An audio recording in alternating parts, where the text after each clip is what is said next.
It's time to stop thinking about cleaning as a cost. A modest investment in cleaning can produce big results.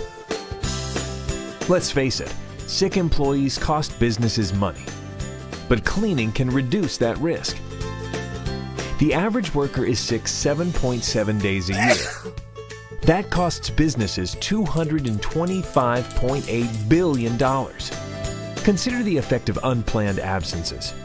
They reduce productivity by 54% and account for a 39% drop in sales and customer service.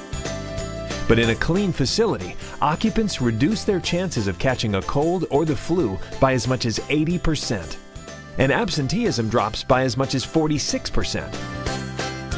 To help achieve that, keep an eye on these common surfaces that are among the dirtiest in a typical facility. But clean isn't just healthy, it equals green. And by green, we mean money. Workers are 2 to 8% more productive in a clean environment. In a typical office, this equates to savings of $125,000 each year.